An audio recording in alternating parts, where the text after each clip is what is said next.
Well, hello everyone. Rick Gurgitz here again with the Red Power Stores, and this is a continuation in our series of combine videos.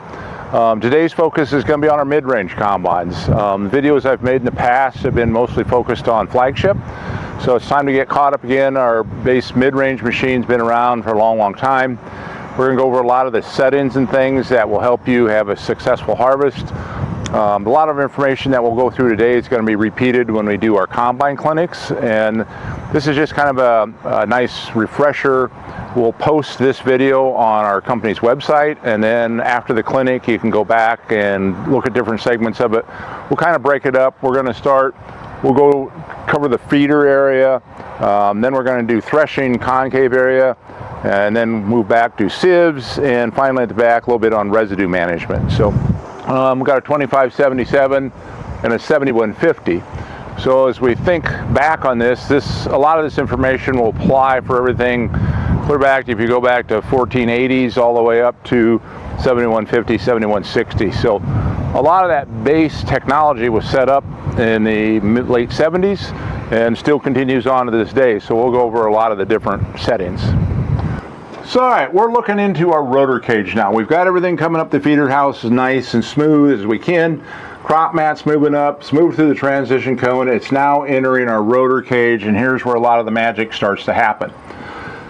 So some things to think about first when we're in successful harvesting.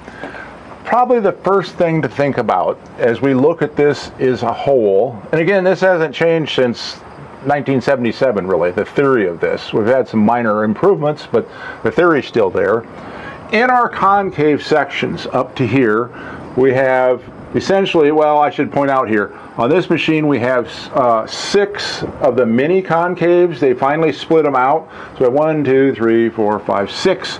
We used to always just have 3 bigger, heavier ones, and they are heavier to handle. We'll not argue that point.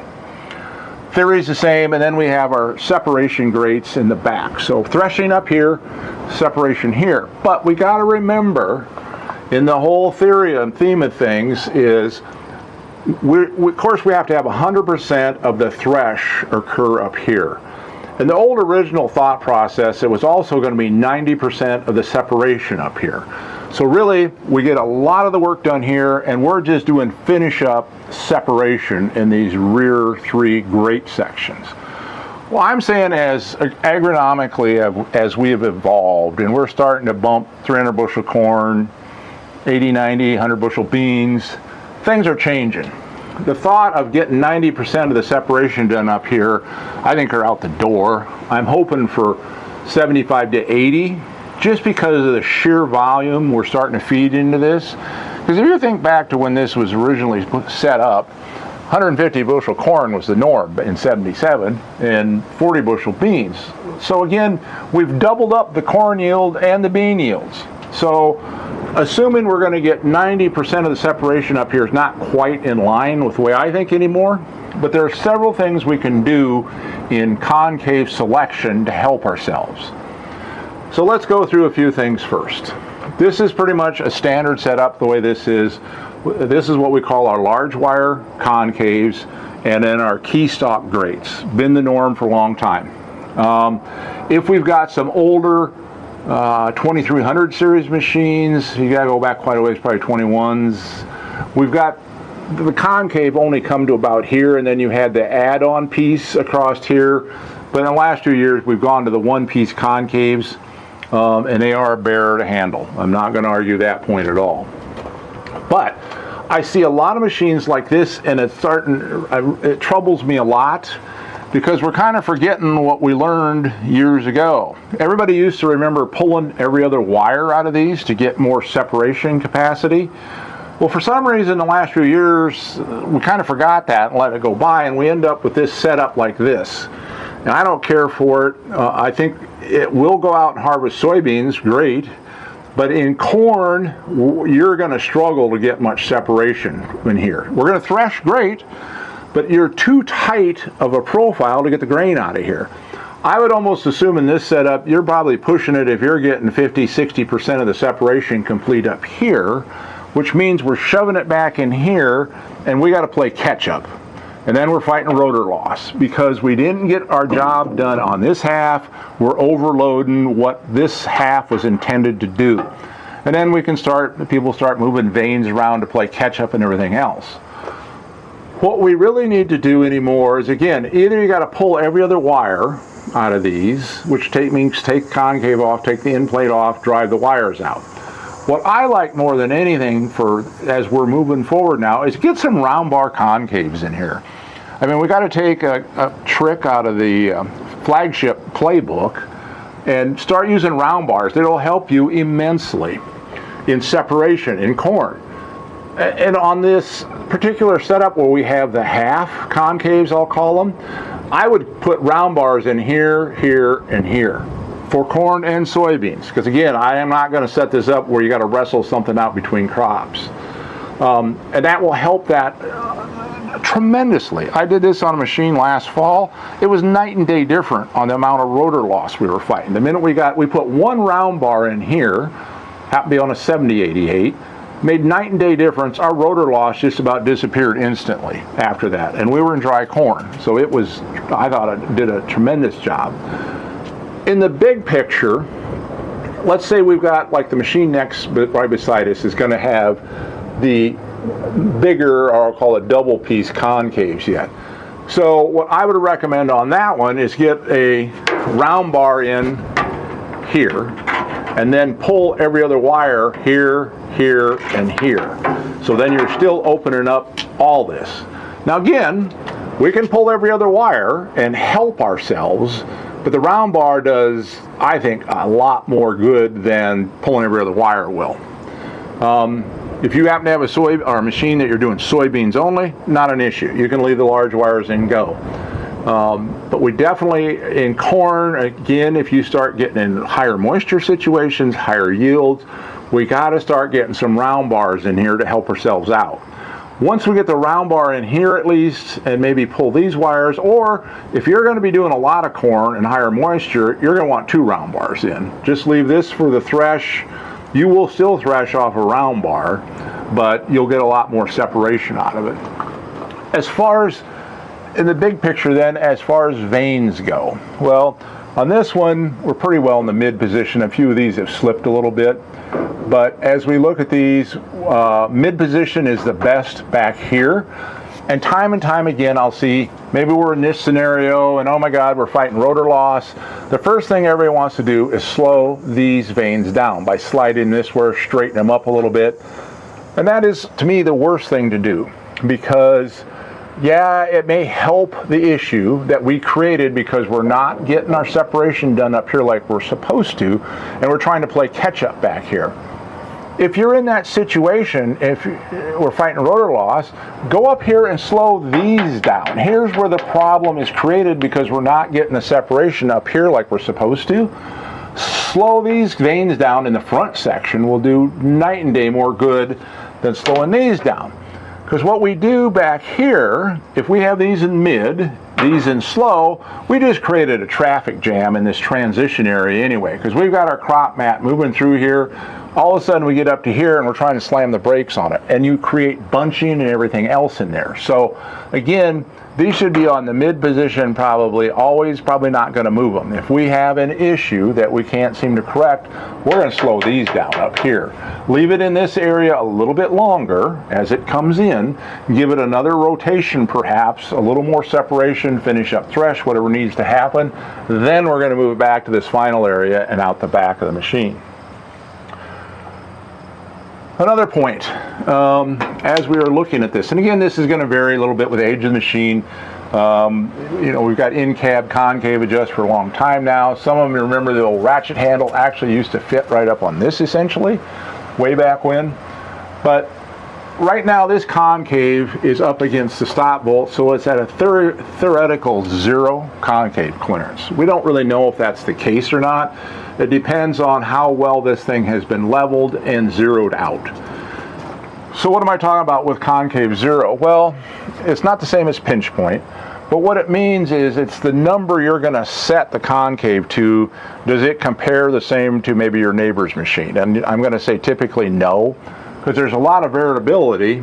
First off, if we're going to adjust these and figure out where 0 is at, really about got to drop a concave out or down, put the rotor in neutral as everything's shut off, and you're going to spin it by hand, and you're going to close the concave up until the rotor bars, RAS bars start clicking on a concave. Then you know you're almost at the spark setting.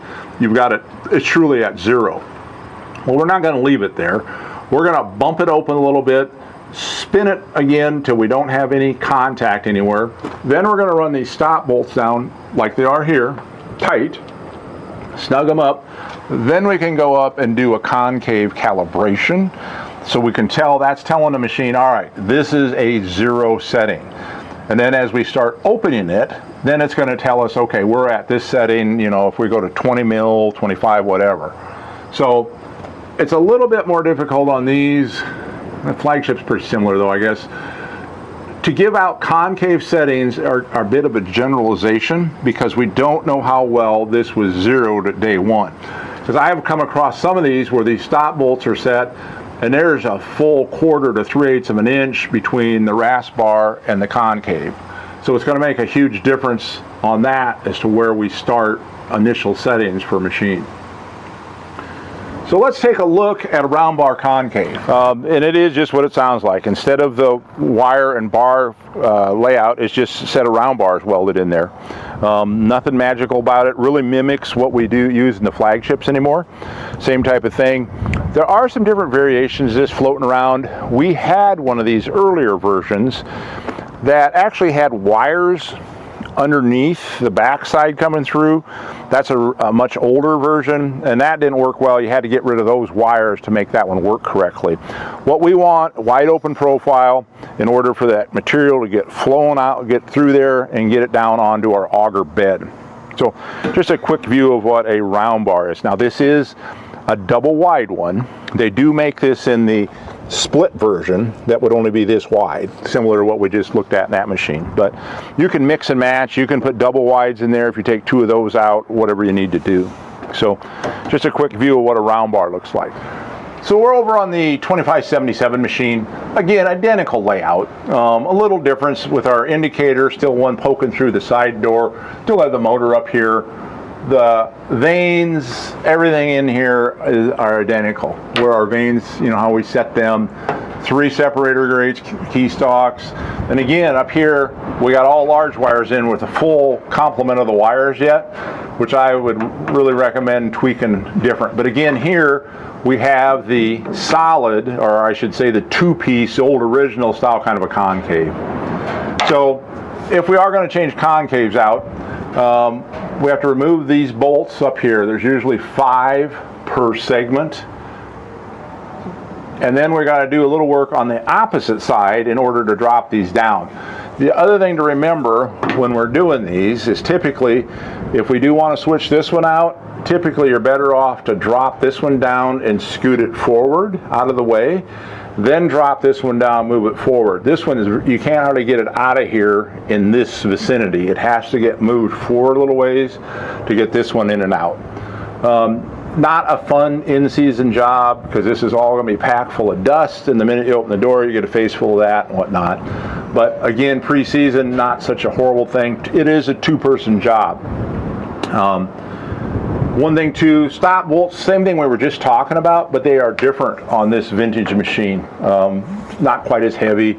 Same theory though. We're still going to zero the concave the same way, closing it up and all that. So continuing on changing the concave, we're on the right side of the machine now. You got to remember we got our clamp pipe up here that we have to loosen up in order to get the tail or the back leg of the concave off that. So we got to loosen up all these jam nuts on the eye bolts. Once this is loose enough, this pipe will flip over down in this area, take the tension off of these.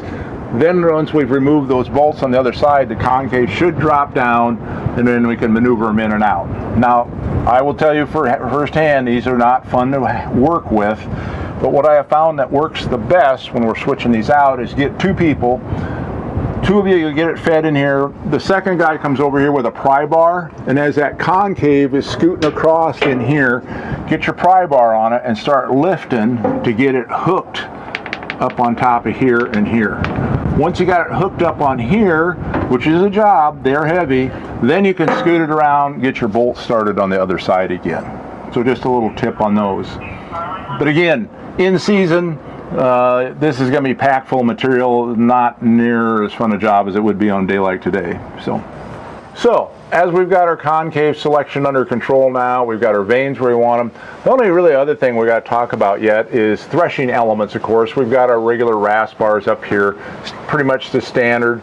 The one point I really want to hammer on back in this separation area is straight bars, which I have right here in my hand. Straight bar is either going to, it takes a place of 2 rasp bars.